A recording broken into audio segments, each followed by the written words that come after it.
So in this video, we're going to be factoring using more of the traditional method.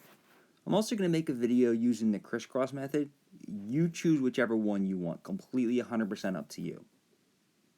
So let's look at 3n squared minus 13n plus 14. Well, the traditional way to do this is take the 3n squared, and we know it's going to have to be 3n times 1n. That's the only way these parentheses are going to work,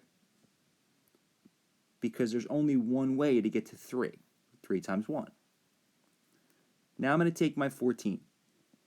And I know it's a positive 14, so I'm thinking about adding in a second. But I'm going to write down all of my terms here. So 1 and 14, I'm going to flip them in this case too. 14 and 1. 2 and 7, 7 and 2. And then I have to think about how I'm going to do this. Well, 3 times 1 and 1 times 14. If I add them together, 3 times 1 is 3, and 14 is going to give me 17. I'm looking for 13, so that's not going to help me. 3 times 14 is 42.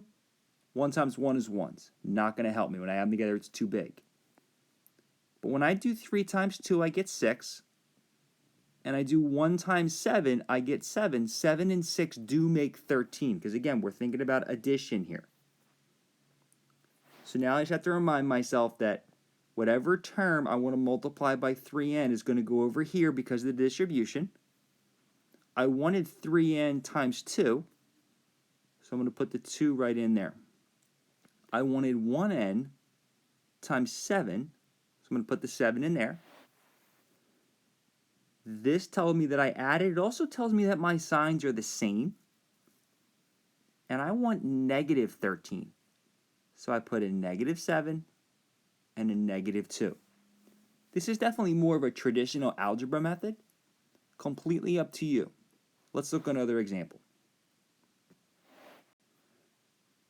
So now in this one, what if the back term's negative? This is where it might get a little bit trickier. And you might want to go back and forth between both methods. That's completely up to you.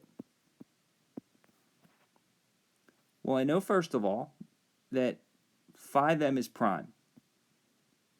So I know it's going to have to be 5m and 1m. There's no other way around that because 5 is a prime number. But that was 6 or something along those lines, a little bit different. Now I'm going to write down my combinations. 1 and 14, 14 and 1, 2 and 7, 7 and 2. Now, I have to think of this as subtraction. So when I go ahead and put these together, for example, 5m times 1 is 5. 14m. Well, 5, which is what this gives me, and 14, which is what the other part gives me, they are 9 apart. They subtract to 9. I want them to subtract to 3. That's 70, and that's 1, way too far apart. But 5 times 2 is 10, and 1 times 7 is 7. Well, we just did this. I did 5 times 2, and I did 1m times 7. Well, that's going to yield me a 10 here and a 7 here. They are 3 apart. So I know that I want 5 times 2, and I want 1 times 7. I also know, because of this minus sign, that I'm thinking subtraction here. I'm thinking that I need one sign to be positive and one sign to be negative. Well, if I come back down to the bottom of the page down here, and I'm thinking 10m and 7m, I need them to have a subtraction where I get positive 3. That's pretty easy. 10m minus 7m is positive 3, which means I need the 7m to be negative.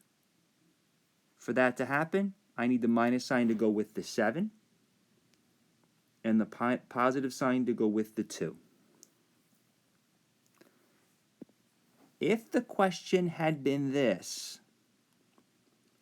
the same exact thing except it was a negative 3m, Same exact question. The only difference here would have been the signs would have been opposite. That would have been the only simple difference.